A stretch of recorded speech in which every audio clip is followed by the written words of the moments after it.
expression for torsion of a cylindrical rod. So just you go through the diagram here.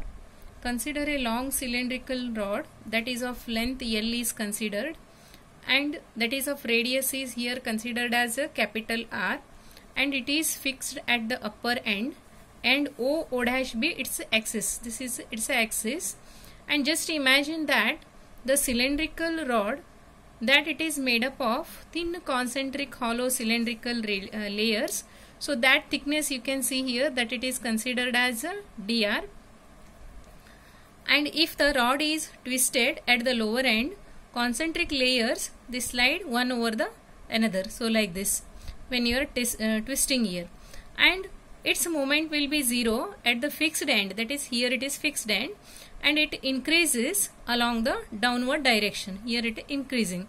So consider one concentric circular layer that is of radius here considered as R, and its thickness is considered as a dr here.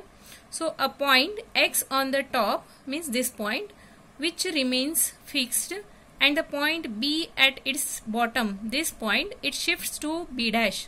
So that time you have to consider here angle BX B dash, that is as pi. So this is BX B dash.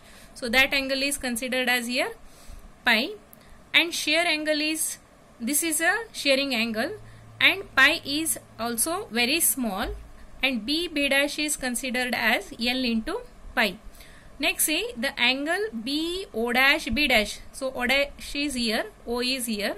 So BO dash B dash, that is considered as theta, and arc length is considered as, that is B dash, this is arc length, is considered as R theta, and L pi is considered, that is equal to R theta. So substituting that one, you will get here pi is equal to R theta divided by L.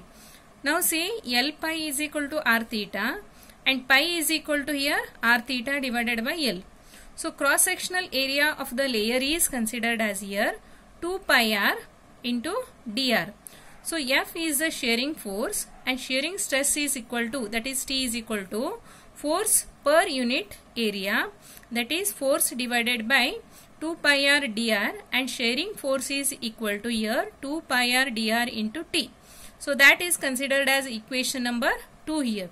So pi is angle through which the layers are shared here.